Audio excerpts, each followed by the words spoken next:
Magandang araw mga katambay. So yan, dito tayo ngayon sa ating maliit na manukan. So ang pag-uusapan natin ngayon ay tungkol sa ating mga alaga. So habang tumatagal pa lang ating mga alagang layers, ay lumalaki rin yung kanilang mga egg size. So tulad nito. Yan. Kung dati ay yung bago pa lang silang mangitlog, extra small pa lang yung mga nilalabas nila. Tapos unti-unti lumalaki, naging small, medium. Ngayon mas marami na yung large.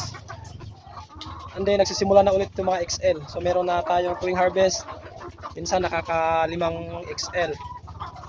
At large na ang mas marami kaysa medium at small. So bawat harvest ko dito, mas marami na talaga yung large. Ayan, tulad nito may mga nahahalo pang mga mga malalaki jumbo. So habang tumatanda yung layers, lumalaki rin yung kanilang itlog. So nasa 29 weeks na ito, aking mga alaga. At ito yung mga peak na nila, pangitlog.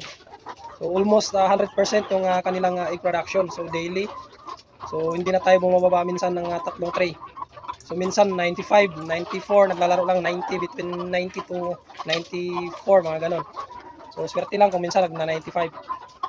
So yun ang kagandahan pala pagka tumatanda na sila. Lumalaki na rin yung mga egg size nila. So maganda pagka masustain natin yung kanilang performance para syempre ibang presyuhan ng malalaki kaysa dun sa maliliit. Pero the more na malalaki yung itlog natin, mas bibenta natin sila ng mas mataas. So makakabawi tayo dun sa kanilang pagkain.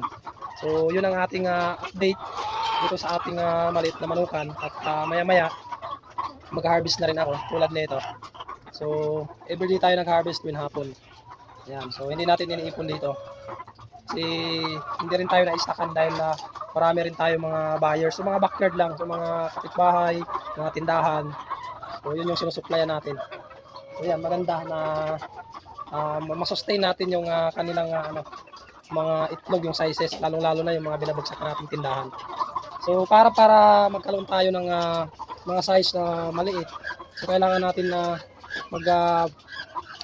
ulit ng another set para hindi tayo maubusan ng sizes. So halimbawa nito, dahil malalaki na, so dapat magkaroon tayo, mag-upgrade tayo.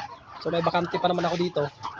So ito yung binabala ko dito. So pwedeng 2 set ulit dito na area. Dahil naka-design yan sa pang-4 na set. So yan. So yun yung paplanuhin ko sa susunod na mga araw o buwan para hindi tayo maubusan ng mga egg size. So sana natin. So, sa ngayon ito muna. Okay naman.